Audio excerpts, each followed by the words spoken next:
চামচের মতো ঘি নিয়ে নিচ্ছি, নিয়েছি, এগুলো ঘিয়ের মধ্যে দিয়ে দেবো। বেড়েছে একটু ভেজে নেব।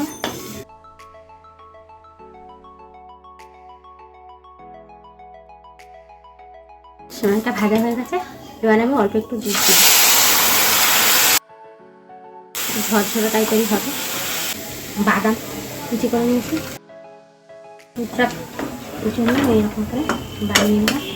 এখানে আমি খেজুরের পাটালি গুড় নিয়েছি, পাটালি গুঁড়ো করে এগুলো দিয়ে দিচ্ছি। এরকম করে বানিয়ে আমরা খেয়ে দেখবে, খুব সুন্দর স্বাদ। দুধ কালার হয়ে আসছে। এবার আমি 10 টাকা দামের একটা দুধের প্যাকেট নিয়েছি, এই দুধটা দিয়ে দেবো।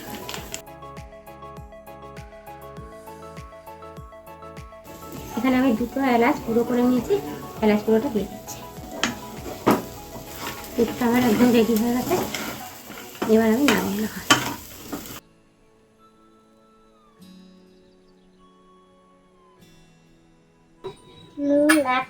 নর্মাল জল দিয়ে মেখে নিয়েছি,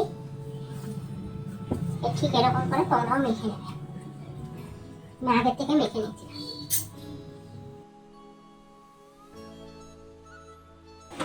তাওয়া গরম হয়ে গেছে, এবার আমি রুটি দিয়ে দিচ্ছি।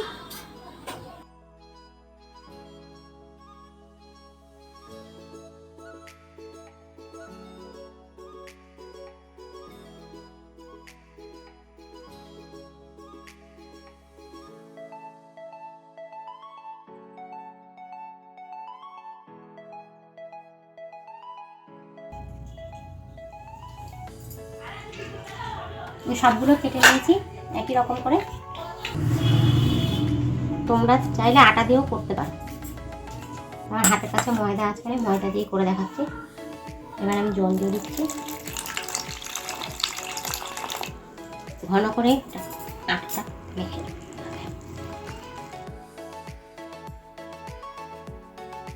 ভালো করে ফেটিয়ে, তাহলে দানা দানা থাকবে না।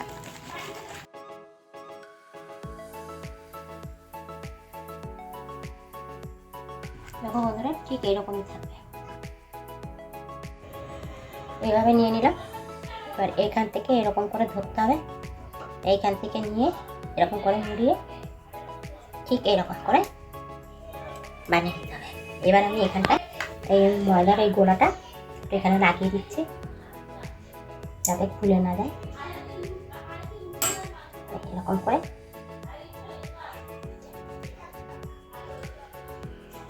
এবার আমি কেক খেয়েছো, তবে আমার মতন এইরকম করে সিমাইয়ের পুর বানিয়ে একবার খেয়ে দেখো, খেতে দুর্দান্ত লাগে।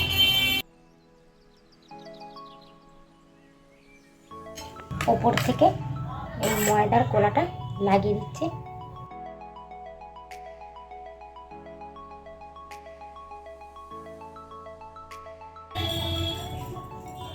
এটা এইভাবে বসিয়ে দেবো,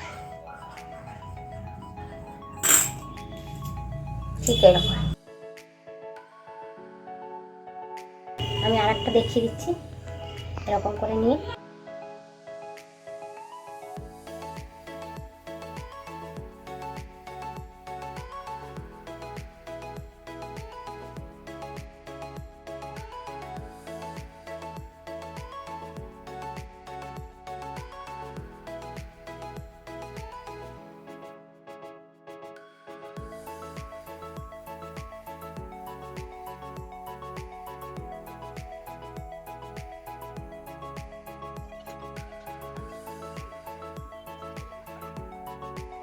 গ্যাস অন করে দিচ্ছি। এবার আমি সাদা তেল দিয়ে দিচ্ছি আর একটু ঘি দিয়ে দিচ্ছি, 2-3 চামচের মতো, তাহলে খেতে বেশি ভালো হবে। তেলটা খুব বেশি একটা গরম করবো না, এরকম করে দিয়ে দেবো। নেওয়ার সময় একটু চেপে সব একসঙ্গে দেবো না, একসঙ্গে দিলে খুলে যেতে পারে।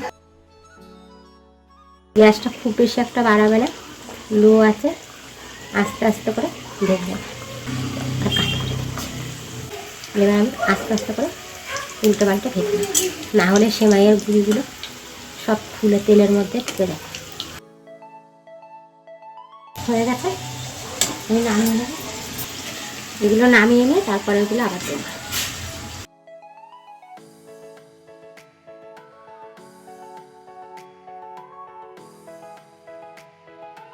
আবার বাকিগুলো একই এক রকম করে দিয়ে দিচ্ছি। এইরকম করে চেটে চেটে দেবে, তাহলে খুলে যাবে না। এবার আস্তে আস্তে করে ভেজে নেব।